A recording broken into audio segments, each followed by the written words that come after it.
Hello दोस्तों, नमस्ते। मैं ब्रिजेश। स्वागत है आप सबका यूट्यूब चैनल कहानियों की दुनिया में। आज की हमारी आदर्श बाल कहानी है हिमशुक। कहानी इंटरेस्टिंग भी है और साथ में शिक्षाप्रद भी है। तो शुरू करें कहानी हिमशुक। बहुत समय पहले अवध में एक राजा राज्य करता था। उसके 3 लड़के थे। तीनों बहुत पढ़े लिखे, बुद्धिमान और गुणी थे। एक दिन राजा ने अपने तीनों राजकुमारों को परीक्षा लेने के लिए बुलाया। वह ये जानना चाहता था कि किसी दोषी को सजा देने के मामले में उन तीनों के क्या विचार हैं। मान लो, उसने कहा, अगर मैं अपने जीवन और सम्मान की रक्षा की जिम्मेदारी किसी को सौंप दूं और वह विश्वासघाती निकले तो उसे क्या सजा दी जानी चाहिए।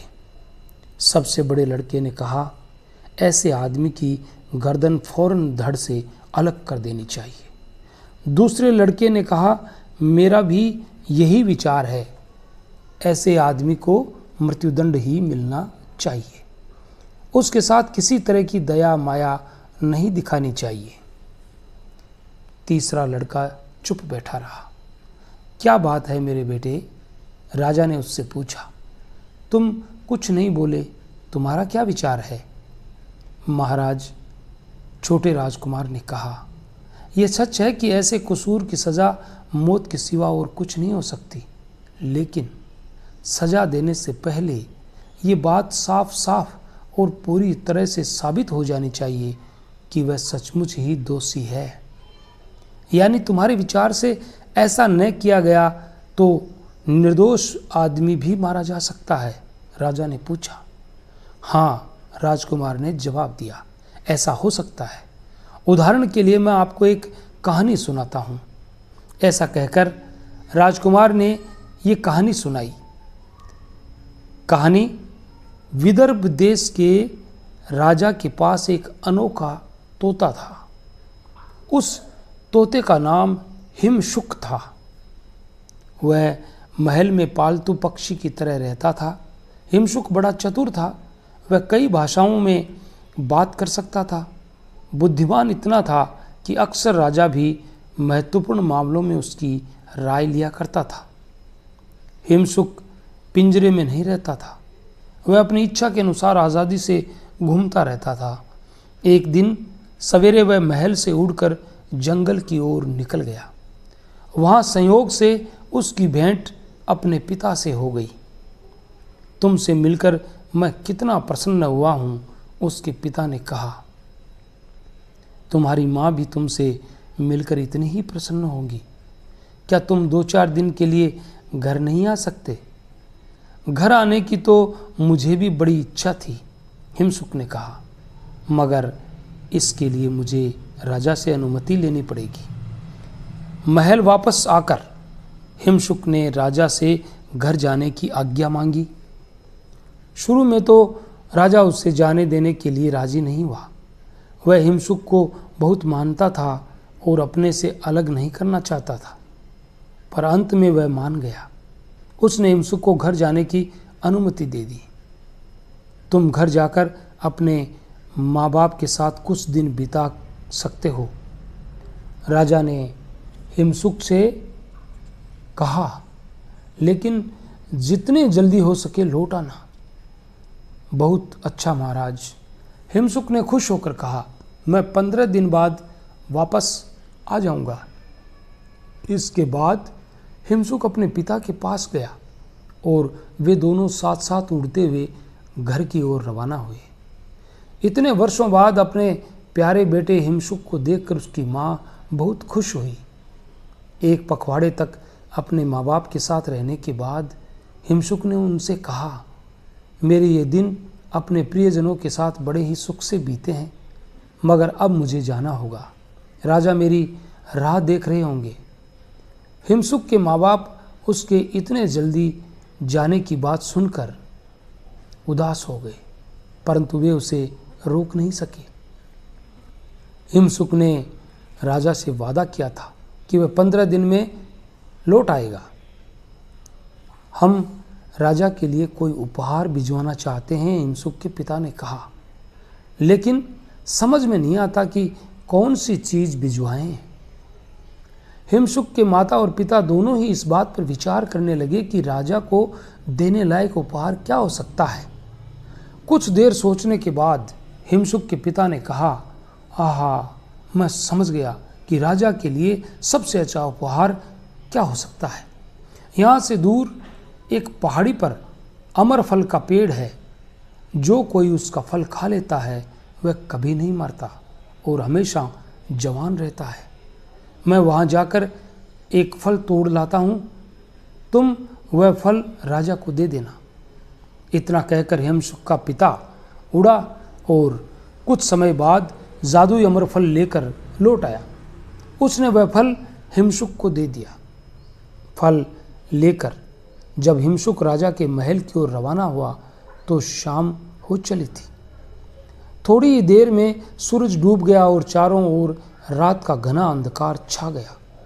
हिमसुक ने किसी पेड़ की डाल पर बैठकर रात काटने का इरादा किया, मगर इससे पहले वह उस कीमती फल को किसी सुरक्षित स्थान में रखना चाहता था। किस्मत से उसे एक ऐसा पेड़ मिल गया जिसके तने में एक खोखला छेद था। उसने उस छेद में अमर फल रख दिया और पास की एक डाल पर बैठ सुस्ताने लगा। थोड़ी ही देर में उसे नींद आ गई। पेड़ का वह खोखला छेद एक जहरीले सांप का घर था। जब सांप लौट कर आया तो उसकी नज़र चमकते हुए अमर फल पर पड़ी। उसने सोचा वह शायद कोई खाने की चीज़ है। सांप ने फल पर दांत गड़ा दिए, मगर उसे फल का स्वाद अच्छा नहीं लगा। उसने उसे वैसा ही छोड़ दिया। लेकिन जिस समय सांप ने फल पर दांत गड़ाए, उस समय उसके दांतों से कुछ जहर भी निकल आया। जहर से फल भी जहरीला हो गया। दूसरे दिन सवेरे हिमसुक ने फल उठाया और अपनी यात्रा पर उड़ चला। राजमहल पहुंचकर उसने राजा से मुलाकात की और अपने माँ बाप की ओर से अमर फल भेंट किया। उस जादुई फल को पाकर राजा इतना खुश हुआ कि उसने फल खाने से पहले एक दरबार करने का निश्चय किया। दरबार में उसके मंत्री और राजपरिवार के सभी सदस्य उपस्थित थे। राजा ने सबके सामने फल उठाया, पर जैसे ही खाने के लिए तैयार हुआ कि मुख्यमंत्री ने टोक दिया। महाराज, जरा ठहरिए, मुख्यमंत्री ने कहा। बुद्धिमानी की बात यह होगी कि फल खाने से पहले इसे किसी जानवर को खिलाकर देख लिया जाए। यदि जानवर को कुछ न हो तो आप भी इसे खा सकते हैं। सुझाव बहुत अच्छा है, राजा ने कहा। उसने फल काटा और एक छोटा सा टुकड़ा एक कौवे की ओर फेंक दिया। कौवे ने फल खाया और खाते ही मर गया। महाराज, मंत्री ने कहा, आप आज बाल बाल बचे हैं। फल जहरीला है, ये अमर फल नहीं मृत्यु फल है। इससे ये भी जाहिर है कि फल खिलाकर हिमसुक आपको मारना चाहता था। राजा गुस्से के मारे आग बबूला हो गया। उसने लपक कर हिमसुक को पकड़ा और बिना सोचे समझे उसकी गर्दन उड़ा दी। इसके बाद उसने हुक्म दिया कि उस जहरीले फल को नगर के बाहर एक गड्ढे में गाड़ दिया जाए। फल जमीन में दफना दिया गया, मगर कुछ ही समय बाद उसका बीज अंकुरित होकर बढ़ने लगा और बढ़ते बढ़ते पूरा पेड़ बन गया। कुछ समय बाद उस पेड़ में बड़े ही सुंदर चमकीले सुनहरे फल लग आए। जब राजा ने उस विचित्र पेड़ के बारे में सुना तो उसने कहा, वे फल जहरीले हैं, मौत के फल हैं। राजा ने हुक्म दिया कि उस पेड़ के चारों ओर एक बाड़ बना दी जाए और हर समय पेड़ की रखवाली की जाए ताकि कोई भी उन जहरीले फलों को न खा सके। मृत्यु फल की खबर सारे शहर में फैल गई। जनता को उस पेड़ के पास फटकने में भी डर लगने लगा। उन्हीं दिनों उस शहर में एक बूढ़ा और उसकी बुढ़िया रहते थे। वे बहुत गरीब थे, उनका कोई मददगार भी नहीं था। वे किसी तरह दूसरों की मेहरबानी पर गुजर कर रहे थे। बुढ़ापे के मारे वे इतने कमज़ोर और असहाय हो गए थे कि भीख मांगने भी नहीं जा सकते थे। अक्सर फाके करते रहने से उन्हें ऐसा महसूस होने लगा कि अब जीना बेकार है। दोनों ने सोचा कि ऐसी जिंदगी की बजाय मर जाना कहीं अच्छा है। मरने के लिए सबसे अच्छा यही था कि पेड़ के जहरीले फल खा लिए जाएं। एक रात बूढ़ा चुपके से पेड़ के पास गया और पहरेदार की नज़र बचाकर बाड़े के अंदर घुस गया। उसने पेड़ से 2 फल तोड़े और उन्हें लेकर सीधे घर पहुंचा। घर पहुंचकर उसने और उसकी बुढ़िया दोनों ने एक एक फल खा लिया। इसके बाद वे तुरंत मरने की आशा से बिस्तर पर लेट गए। लेकिन दूसरे दिन सवेरे रोज की तरह उनकी आंखें फिर खुल गई। अपने आप को जिंदा पाकर उन्हें बड़ा ताज्जुब हुआ। इससे भी बड़ा ताज्जुब तो ये था कि वे दोनों जवान हो गए थे। उनकी पहले की चुस्ती और ताकत भी लौट आई थी। राजा ने ये अनोखी बात सुनी तो वह भी उन दोनों को देखने गया।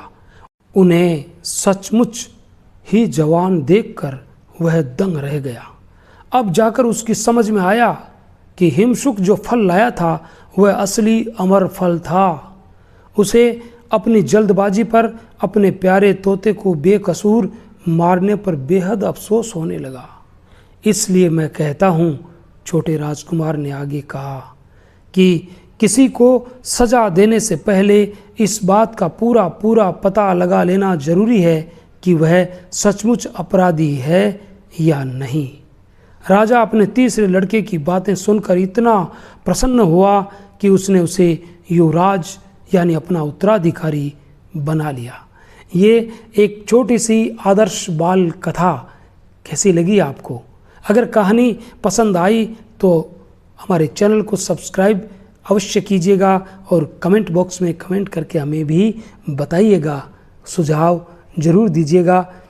मिलेंगे फिर कल किसी अन्य मोटिवेशनल, रोचक, मनोरंजन से भरपूर कहानी में। तब तक के लिए all the best. Thanks for watching.